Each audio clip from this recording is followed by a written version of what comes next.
नमस्कार. United state bank उदय उत्कर्ष न्यायस्थ या मालिकेतील हा 36वा भाग.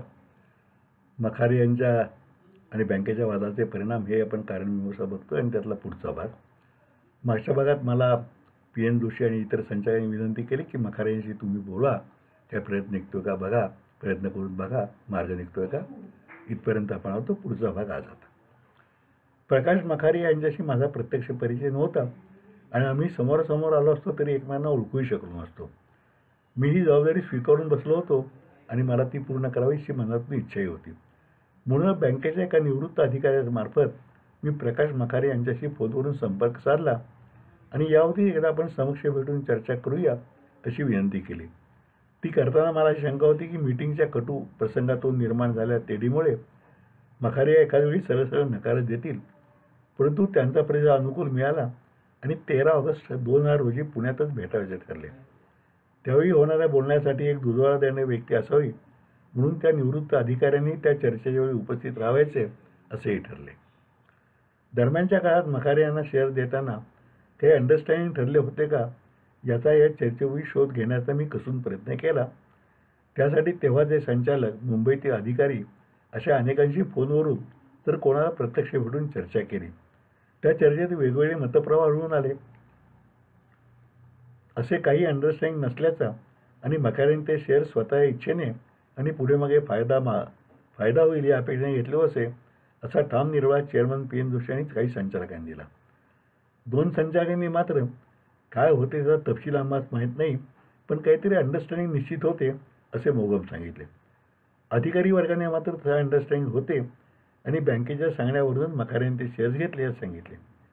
त्या व्यवहारात 2-3 गुंतवणूकदारांनी संचालक मंडळावर 2 जागांची मागणी केली होती. परंतु मखारे यांची अशी मागणी नसून फक्त या व्यवहारात त्यांना जर काही नुकसान आले तर ते बँकेने भरपाई करून द्यायची अशी मागणी होती. ती मागणी बँकेने मान्य केली होती असंही काही लोकांनी सांगितलं. अर्थात हे सर्व सांगताना अधिकाऱ्यांनी आमचे नावे कुठे येऊ देऊ नका असेही कळकळीत सांगितले होते. हे सर्व करण्यात मधले 4-5 दिवस संपले. 13 ऑगस्ट रोजी पुण्यातील कोहिनूर हॉटेलमध्ये माझी आणि प्रकाश मखारे यांची बैठक झाली. मग प्रकाश मखारेंनी मोकळेपणाने आणि खुल्या दिलाने चर्चा केली. त्यांच्या म्हणण्याचे सार असे होते, आम्हाला बँकेने अनेक वर्षे मदत केली आहे आणि त्या मदतीच्या आधाराने आम्ही मोठे झालो आहोत. या कृतज्ञतेपोटी बँकेलाही आम्ही सतत सहकार्य केले आहे. शेअर इश्यूच्या वेळी तो पूर्ण होईना म्हणून बँकेने आम्हाला शेअर्स घेण्याची विनंती केली. त्यावेळी ती मान्य करताना त्या व्यवहारात आमचे काही नुकसान झाले तर ते बँकेने कॉम्पन्सेट करावयाचे ठरले होते. तसेच शेअर आम्ही बँक जेव्हा व ज्याला सांगेल त्याला विकत द्यावयाचे ही आम्ही मान्य केले होते, कारण तो व्यवहारच आम्ही पूर्णतः बँकेची अडचण दूर करण्याकरताच केला होता. त्या शेअरपैकी बँकेने सांगितल्यावर जवळ निम्मे शेअर्स आम्ही सिकॉमलाही बँकेने ठरवलेल्या भावात विकत दिले. त्या सर्व शेअर्सच्या गुंतवणुकीत आमची मोठी रक्कम गुंतल्यामुळे त्याचे व्याज आम्हास भरावे लागत होते. तेव्हा ते 16 ते 22% व्याज आम्हाला भरायला लागले. मात्र शेअर्सवर डिव्हिडंड सुमारे 8 ते 9% या नेट दराने मिळाले. या मधल्या फरकाचा मोठा भूर्दंड आम्हाला पडला. तेव्हाच्या अंडरस्टँडिंगप्रमाणे बँकेने त्याची भरपाई आम्हास करून देणे आवश्यक होते. मात्र अनेकदा मागणी करूनही बँकेने आधी टोलवाटोली केली आणि नंतर असे अंडरस्टँडिंगच नव्हते असाच विचित्र स्टँड घेतला. मधल्या काळात आमच्या टेक्स्टाईलच्या व्यापाराला मंदी आल्याने आम्हाला खूपच आर्थिक चणचण भासत होती, म्हणून ती भरपाई मिळणे आमच्या दृष्टीने अत्यंत आवश्यक होते.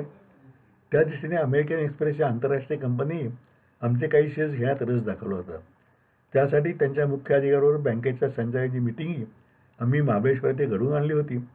ही चर्चा सकारात्मक होत होती, पण त्यांनीही ज्या प्रमाणात शेअर्स घेणार त्या प्रमाणात संचालक मंडळावर जागा देण्याची मागणी केली होती. ही रास्त मागणी असूनही संचालकांपैकी कोणालाही आपली जागा सोडायची नसल्याने ती फेटाळली गेली आणि तो व्यवहार फिसकटला. आता जर बँक असे अंडरस्टँडिंग नाहीच म्हणू लागली तर मग ही सर्व गुंतवणूक आम्हीच केली असे म्हटले पाहिजे.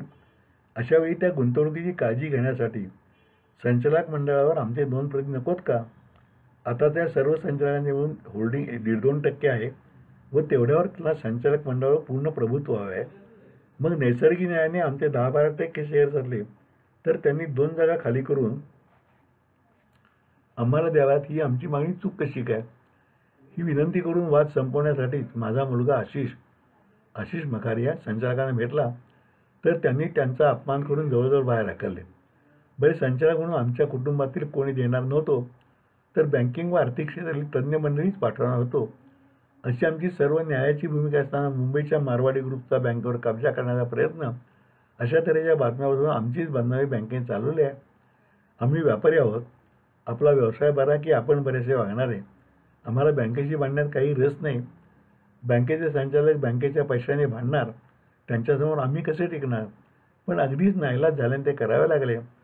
बँकेने अंडरस्टँडिंगप्रमाणे आम्हाला नुकसान भरपाई द्यावी व तोपर्यंत आमचे तेही नामवंत तज्ज्ञ संचालक घ्यावेत. त्यांच्या ज्ञानाचा बँकेला फायदाच होईल. आम्हाला भरपाई दिली की आम्ही ते सर्व शेअर्स बँक सांगेल त्याला देऊन टाकू व मग आमचे संचालकही राजीनामा देतील. आता यात काही गैर आहे का तुम्ही सांगा, आणि यातले काय व कसे मान्य करतात तेही सांगा, म्हणजे आत्ताच बसल्या बैठकीत प्रश्न संपवून टाकू. हे सगळं प्रकाशभाई पोटतिडकीने व हिंदी बोलत होते. त्यांचे म्हणणे बरेचसे पटण्याजोगे वाटत होते, पण मला निर्णय करण्याचा अधिकारच कुठं होता. त्यामुळे मी काही कमिटमेंट करू शकत नव्हतो. मी त्यांच्या प्रतिभांतील काही शंका विचारून त्यांचा खुलासा करून घेतला आणि त्यावर आता सातारा जाऊन संचालकांशी बोलतो, काहीतरी मार्ग काढायचा प्रयत्न करतो व त्यानंतर प्रत्यक्ष संचालकांना तुमच्याशी बोलून अंतिम निर्णय घ्यायला सांगतो, कारण अंतिम निर्णय शेवटी संचालकांनी घ्यायचा होता, असे म्हणून मी त्यांचा निरोप घेतला. साताऱ्यात आल्यावर हा सर्व तपशील मी चेअरमन PN जोशी व संचालकांच्याबरोबर मीटिंग घेऊन त्यांना सांगितला. मखाऱ्यांच्या म्हणण्यात बराचसा तथ्यविषय वाटतोय. बँकेच्या हिताचा विचार करून ते प्रकरण तडजोडीने सोडवणे आवश्यक आहे. त्यासाठी त्यांना तूर्त संचालक मंडळावर तुमचा एक जण घेतो सांगून बघा. बहुतेक तेवढ्यावर ते ऐकतील. पण नाहीच ऐकले तर 2 जण घेण्याची संमती द्या, पण तडजोड मोडू देऊ नका, असं माझं मत मी आग्रहाने सांगितलं. जोशींना माझे म्हणणे पटले. त्यांनी त्याला दुजोराही दिला. मात्र उपस्थित संचालकाने इतर संचालकांशी चर्चा करतो अशी मोघमच सहमत दर्शवली. त्यावर मी पुन्हा आग्रहपूर्वक, तडजोड मोडून देऊ नका, फार तर तुमच्यापैकी 1-2 संचालकांना आपले पद सोडावे लागेल, पण बँकेच्या व्यापक हिताचा विचार करून तसेच करायला सांगितले. पुढे सर्व संचालकांची आपसात चर्चा आली. नंतर त्यांची व प्रकाश मखारेंची मीटिंग झाली.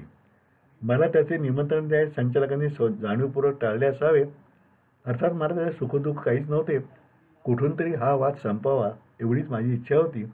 पण त्या मीटिंगमध्येही आपल्या जागा सोडण्यास कोणी संचालक तयार झाला नाही व त्यामुळे तो प्रस्ताव फिसकटला.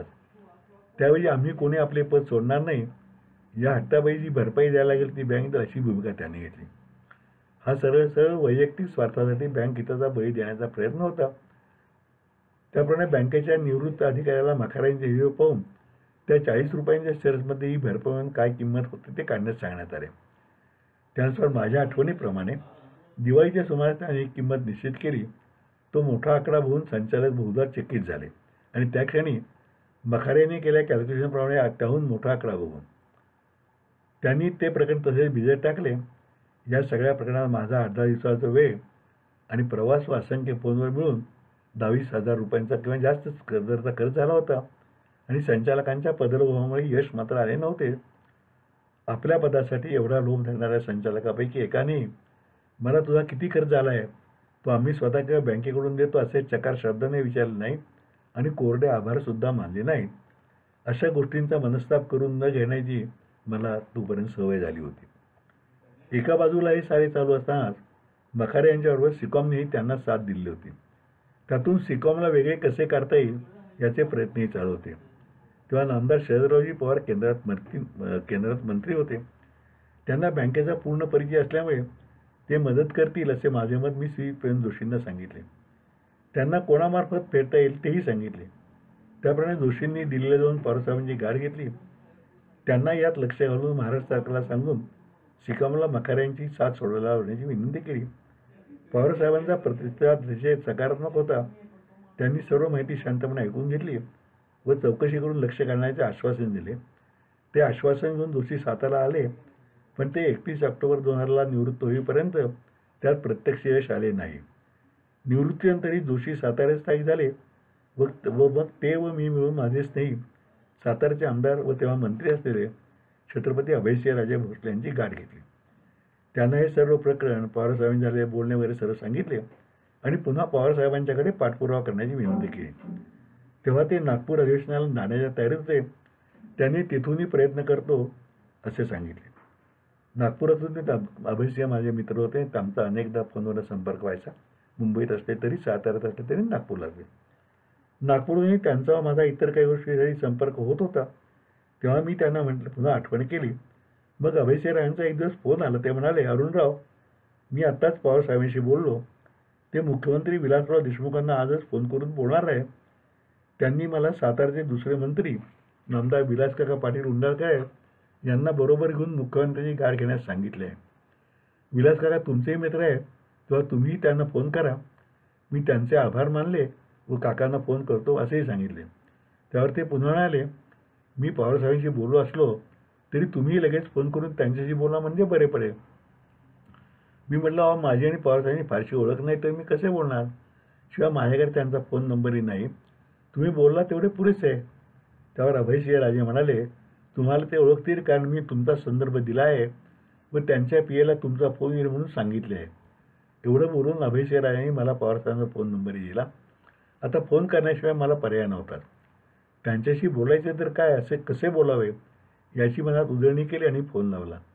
माझी ओळख सांगून आणि मखारे व सिकॉम प्रकरणाची माहिती सांगायला सुरुवात केली. माझं बोलणं मध्येच थांबून पवारसाहेब म्हणाले, तुम्हाला काय व्हायला पाहिजे. मी पुन्हा थोडं बिचकून सिकॉमने वेगळे व्हावे वगैरे म्हणून सांगू लागलो. नाही म्हटले तरी त्यांच्याशी बोलताना मनावर दडपण येत होतेच. त्यामुळे माझे बोलणे बहुधा थोडे पाल्लाळिक असावे. पवारसाहेबांच्या मागे 100 कामे असणार. त्यामुळे मला पुन्हा थांबून ते थोडे अधिकारवाणी म्हणाले, माझे अभयसिंहांशी बोलणे झाले आहे आणि मी जरूर ते करतो. आपली मराठी बँक कोणाच्या ताब्यात जाऊ नये हेच तुम्हाला पाहिजे ना. मी यावर होकार दिल्यावर मग ठीक आहे एवढेच बोलून त्यांनी फोन बंद केला. त्यांच्या या ठोस आश्वासनानंतर सिकॉमचं तरी गुंता आता नक्की सुटणार याची खात्री वाटू लागली. नामदार विलासकाकांना फोन केला तर ते म्हणाले की त्यांचे व अभयसिंहांचे बोलणे झाले आहेत व ते दोघे म्हणून संध्याकाळी मुख्यमंत्री विलासराव देशमुखांना भेटणार आहेत. त्याच दिवशी रात्री उशिरा अभयसिंहांचा फोन आला. त्यांनी व विलासकाकांनी मिळून सीएमना भेटल्याचे सांगितले. सीएमना सुद्धा पवारसाहेबांचा फोन आला होता. त्यामुळे आता ते सर्व काम होईल अशी खात्री दिली असा अभयसिंहांचा स्वतःहून मला फोन आला. प्रत्यक्षापुढे तसंच घडले. सिकॉमचे अध्यक्ष राम प्रधान व बँकेचे संचालक यांची पुण्यात मिटिंग झाली. पीएन जोशींनाही त्यासाठी संचालकांनी खास बोलावले होते. त्यात तपशील ठरला. त्याप्रमाणे एप्रिल 2001 सिकॉमचे प्रतिनिधी म्हणून 2 संचालकांना बोर्डावर घेण्यात आले. त्यावेळी असलेल्या कोणालाही संचालक पद सोडावे लागू नये म्हणून संचालकांची संख्याच वाढवण्यात आली आणि अशा प्रकारे सिकॉमचा गुंता एकदाचा सुटला. छत्रपती अभयसिंह राजे भोसले यांच्या सहकार्यामुळेच आणि विलासकाकांचा सहभाग आणि मुख्यत्वात पवारसाहेबांची मदत यामुळे ते सर्व घडू शकले. आज अभयसिंह राजे दुर्दैवाने हयात नाहीत. आज खरं विलासकाकाही हयात नाहीत. आज पुस्तक लिहिताना काका होते. आज अभयसिंह राजे दुर्दैवाने हयात नाहीत म्हणून त्यांच्या बँकेविषयीच्या आत्मीयतेची आणखी एक घटना येथेच नमूद करणे त्यांचा मित्र म्हणून मी माझे कर्तव्य समजतो. वरील प्रसंग झाल्यावर नागपूरचे हिवाळी अधिवेशन संपून ते साताऱ्यावर आमची परत एका भोजन समारंभात गाठ पडली. इतर गप्पा चालू असतानाच योगायोगाने पीएन जोशी तेथे आले. मग बँक मखारे असे विषय सुरू झाले. अभयसिंह राजे मला म्हणाले, अरुणराव, मखारे यांकडील शेअर्स इतर कोणी येऊन त्याचे होल्डिंग कमी केल्याशिवाय बँकेमागचा व्याप संपणार नाही. त्यांचे म्हणणे आहे की 40चा शेअर आता खर्चसुद्धा 70-80 रुपयाच्या कॉस्टवर गेला आहे. आपण सातारकर व मराठी मंडळी ही आपली बँक आहे असे मानतो तर तिथे स्वतंत्र अस्तित्व राहावे म्हणून थोडा त्याग करायला का नको. प्रत्येक गोष्टीत फायदाच कशाला पाहिजे. अशी एखादी गोष्ट सामाजिक बांधिलकी म्हणून करायला नको का. मी तुम्ही आणि सगळे संचालक म्हणून साताराच नव्हे तर सर्व ठिकाणच्या लोकांना, बँकेच्या खातेधारकांना, भागधारकांना आवाहन केले आणि कसून प्रयत्न केला तर हे 5-10 कोटी उभे राहणे अशक्य नाही. ते मनापासून बोलत होते आणि त्यांचे बोलणे सत्यच होते. मला व दोषींनाही ते पटले. ते आम्ही संचालकांच्याही कानावर घातले व तसे नियोजन तुम्ही करा म्हणजे आपण सर्वजण प्रयत्न करून ते घडवून आणू म्हणूनही सांगितले. परंतु 2-3दा आठवण करूनही संचालकांचा प्रतिसाद मिळाला नाही आणि त्यामुळे पुढे घडले नाही. ते झाले असते तर निश्चितच तो प्रश्न निकाली निघाला असता. आता हा प्रतिसाद संचालकांनी का दिला नाही हे कोडेच आहे. बहुधा त्यांना आपली पदे पुन्हा जातील काय असे तर वाटत नसावे. पण अभयसिंह राजेंचा प्रस्ताव अगदी सरळ व केवळ बँकेच्या हितासाठी होता. त्यांना काय मलाही काय बोलवण्यात काही स्वारस्य नव्हते. त्या जाणत्या राजाची तळमळ या मंडळींना इतर अनेक गोष्टीप्रमाणे कळलीच नसावी हेच खरे. इथेच थांबूया आपण. या भागात आणखीन पुढं काही काही गोष्टी आहेत त्या आपण पुढच्या भागात पाहूया. तोपर्यंत नमस्कार. जाता आता एकच सांगतो की अभयसाहेब असो, विलास काका असो, सार्वजनिक काम म्हणल्यानंतर निश्चितपणे ते स्वतःहून मदत करायला पुढे असत. आणि बँकेच्या विलिनीकरणाच्या वेळेस पवारसाहेबांच्या यामागे हात आहे अशी खूप टीका झाली होती. प्रत्यक्षात पवारसाहेबांनी कसं सहकार्य केलं आपण बघितलं. आणि या विलिनीकरणामध्ये पवारसाहेबांचा हात काहीही नव्हता. हे अगदी निर्वात सत्य माझ्या पूर्ण माहिती म्हणून मी सांगू इच्छितो. नमस्कार.